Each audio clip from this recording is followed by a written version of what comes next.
The office has deployed several teams with the support of the UN system in Guatemala, and also in the first round of election we had the support from other regional and country offices from the High Commissioner. And we decided to deploy several teams nationwide in order to monitor the situation of human rights defenders and violence against or possible signal of violence against human rights defenders during the elections.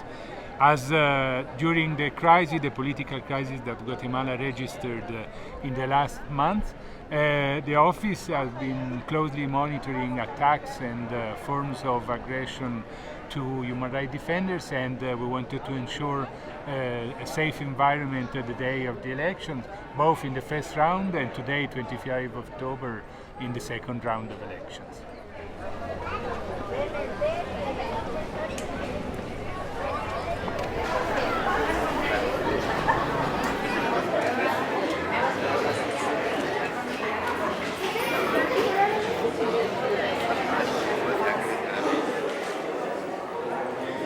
Así es, estimados amigos, gracias por su sintonía. Nosotros continuamos compartiendo con ustedes más información actual, en este momento ubicados en la zona 7 de Misco, en la colonia San Ignacio, esto en la escuela Ave María.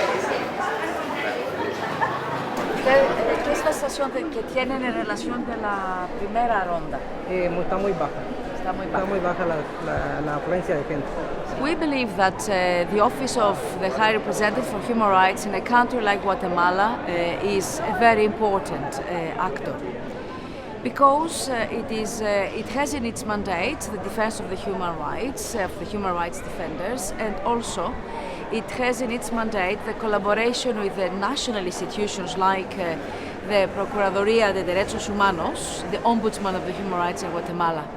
So the European Union, in addition to the global support it gives to the Office of the High Representative for Human Rights globally, this year, because of the specific juncture of the elections and the risks of high conflictivity and social conflicts, we decided to work hand in hand, give a specific support for the electoral observation mission of the Human Rights Office here, and also to support directly the Ombudsman, the National Ombudsman of the Human Rights in the country.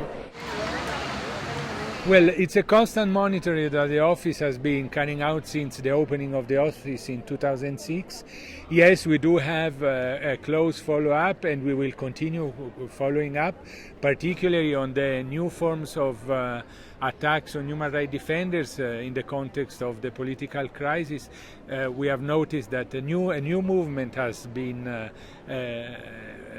born in Guatemala, the youngster, people from the university, massive protests in the cities, in the urban capital, but also in the interior of the country. So we do believe that there is a new generation of human rights defenders that need to be strengthened, need to be supported, and the Office of the High Commissioner will be there for them and to ensure that Guatemala continues its path towards democracy and the rule of law. As part of our tasks and commitment to Guatemala, the Office of the High Commissioner will continue strengthening also all the institutions of the judiciary. We closely work with the CICIG, the International Commission Against Impunity, because we strongly believe that Guatemala needs to strongly take its path towards the rule of law and fight against impunity. So in this regard, our commitment is to continue working closely with CICIG and until justice for the past and justice for the present is done.